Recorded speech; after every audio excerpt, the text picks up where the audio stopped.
Baby बाजी की बहुएं ड्रामे की अगली किस्त में आप देखेंगे कि आशी को पहला क्लू तो मिल चुका है इसके बाप का, जो वो जेल में बैठा अपनी बेटी के लिए इसके नाम के पर्स बना बना कर मार्केट में भेज रहा है।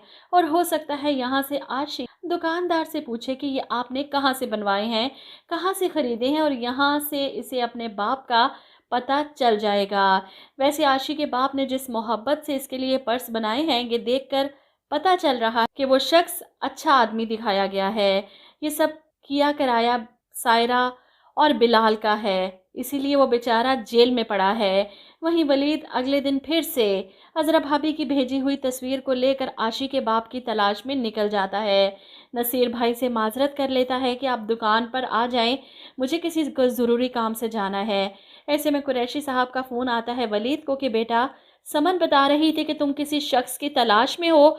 मैंने वो तस्वीर और तफसीलात एक दोस्त को भेजी हैं, इस सिलसिले में वो हमारी मदद कर सकता है। जिसके बाद आप देखेंगे कि वलीद कुरैशी साहब से मिलने के लिए निकलता है। इधर बिलाल बांका वलीद को देखकर समझ जाएगा कि ये किसी अहम मिशन में है, और जब इसे अंदाज़ा होता है कि ये आशी की बाप की तलाश में है, तो इस तरह तो इसके और सायरा के सारे पोल खुल जाएंगे। इसीलिए वलीद को रास्ते से हटाने के लिए फ़ोन करता है अपने आदमियों को, और वो परेशान के सर ये तो बहुत छोटा है, इससे क्या ख़तरा है हमें।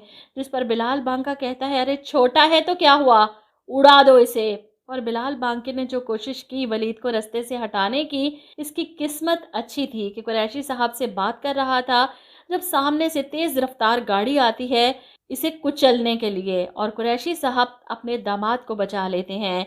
लेकिन इनका एक्सीडेंट हो जाता है। वलीद फ़ौरन इन्हें लेकर हॉस्पिटल पहुंचता है। वहीं समन और शहनाज दोनों परेशान। अज़रा को भी खबर मिल जाती है, वो भी दुखी हो जाती है कि अल्लाह रहम करे हमारे हालों पर, हम तो पहले ही इतने सताए हुए हैं, इन मुसीबतों ने तो रास्ता ही देख लिया है हमारा।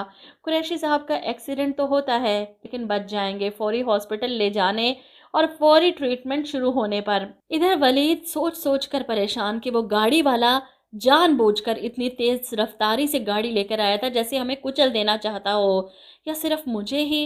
इतना समझदार तो है कि समझ गया होगा इसके पीछे फुप्पो या बिलाल बांके का हाथ हो सकता है, जो वलीद को रोकने के लिए कुछ भी कर सकता है, चाहे इसकी जान ही क्यों न लेनी पड़े। वहीं दूसरी तरफ मुझे तो लगता है कि आशी खुद ही अपने बाप तक पहुंच जाएगी। इधर रामीन तो पहले ही अपने मकसद में कामयाब हो चुकी, फरहत और वासिफ के बीच में एक दीवार खड़ी कर दी इसने, और अब अपने मकासद वासिफ के सामने लेकर आती, इसे दावत पर बुलाती है रेस्टोरेंट में, जहां इसकी इतनी तैयारी देखकर वासिफ हैरान कि ना मेरा बर्थडे है ना तुम्हारा बर्थडे है, तो फिर ये सब क्या है।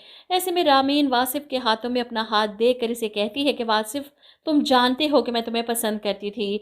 जिस पर वासिफ परेशान कि रामीन पुरानी बातें क्यों कर रही हो, और यहाँ पर रामीन रिंग निकालती है, वासिफ को प्रपोज करती है कि मैं तुम्हें अपनी ज़िंदगी में शामिल करना चाहती हूँ। सब कुछ उलट हो गया ना, ये सब कुछ तो लड़का करता है किसी लड़की को प्रपोज करने के लिए।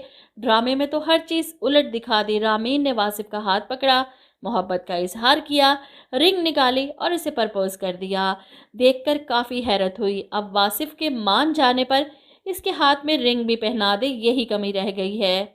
वासिफ फरहत से मोहब्बत करता है और मुझे नहीं लगता कि वो कभी भी इसे धोखा देगा, क्योंकि फरहत इसकी माँ की पसंद थी, और अगर फरहत इसे खुशी नहीं दे सकती औलाद की, तो इसका ये मतलब नहीं कि वो इसे और दुख दे, इस पर सोतन लाकर बिठा दे। और अगर बिलफर्ज रामीन ने वासिफ को ट्रैप कर भी लिया अपनी बातों में, अपनी मोहब्बत में, तो फरहत के साथ बहुत बड़ी नाइंसाफ़ी हो जाएगी। इसके माँ बाप भी नहीं रहे, इसका तो दुनिया में वासिफ के अलावा और कोई है भी नहीं, और ड्रामे को हैप्पी एंड दिखाने के लिए फरहत की खुशखबरी दिखाना ज़रूरी है, ताकि इस रामीन की साजिश बेनकाब हो सके।